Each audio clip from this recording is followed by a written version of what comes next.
want to start by telling us your name and maybe start off by telling us a little bit about what the MMAR is. Well, my name is Jason Wilcox. I'm a federal exemptee. I live in British Columbia, Canada. The MMAR is simply a set of regulations that was set forth in 2001 by the government of Canada.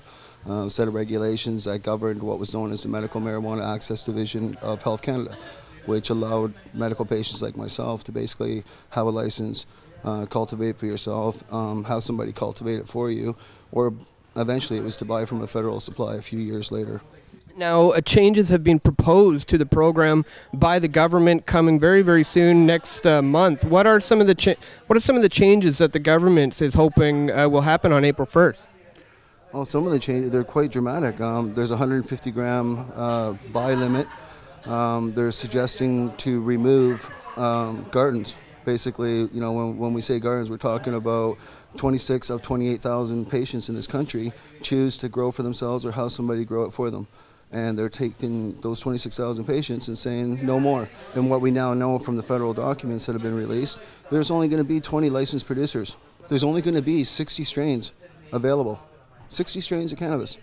And to just touch on that little tiny spectrum of the broad spectrum of hybrids and different, you know, there's millions of different strains that have been farmed over millennia. So these proposed changes is that you buy solely what the government has. Most of it's gamma processed, which statistically we don't want.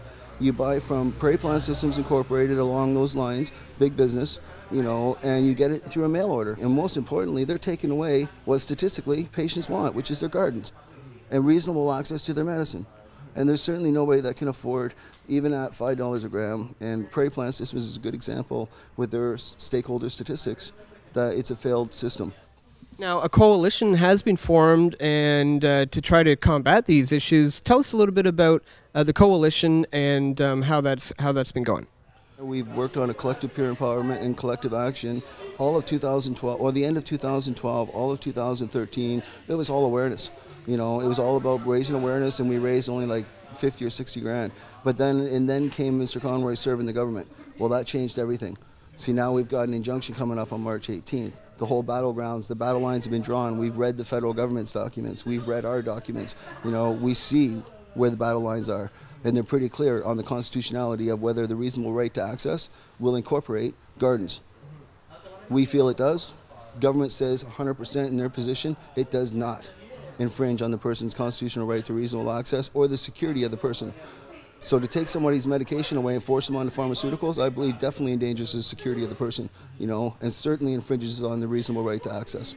So you tell me, how ridiculous is it? Well, America quantum leaps over Canada. We go 10 years back now. And to me, it's so backwards because America started the war on drugs. Why in the hell aren't we ending it? You know, why are we allowing America to end it first? You know, Canada just seems to be going right backwards, you know, so.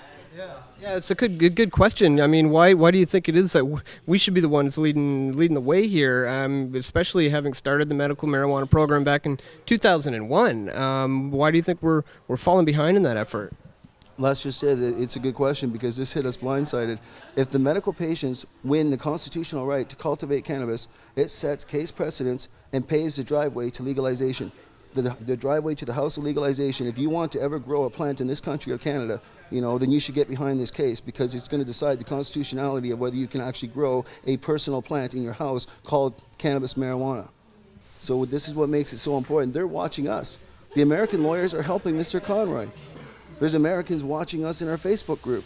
They're very excited because some of the same forfeiture laws and stuff we see coming up here, they're dealing with. I think you're onto something in that people will continue and that they will then have the ability to constitutionally challenge these, these police officers coming in and shutting down the lights. Are there things that people can do to get involved in this fight, in this movement, in this cause? People watching right now, how can they help your cause? Support Mr. Conroy and support this case. Donate, make people aware that they're taking out the gardens and they're taking out access to our medicine. And by doing that, they're going to actually start a gas war and throw a bunch of patients that have been legal for over a decade under the bus and into a criminal market. And the criminal market's angry and anxious to take over. So yeah, that's kind of where I'll leave it. I just want the growers to stay peaceful out there and remember that this is going to take 2 years to go through. And by March 18th, we will know and have a decision. or not by March 18th, by March 31st, we'll have a decision on the March 18th hearing. And that hearing will determine whether we keep our licenses for the next 1.5 to 2 years. And ultimately, in my own opinion, will solidify that there's no fire and mold or public safety threat.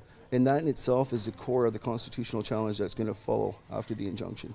Well, you guys been doing an outstanding job in the last 16 months putting all this together, so we all wish you all the best with it, and we'll be sure to get some updates from you very soon. Excellent. Thank you very much. Oh, you're going to be there? Yeah, we're planning on coming down. All right, well, definitely you'll either see me dancing or you'll see me trying to figure out how to do a planting party. Nice. So, all right, thanks.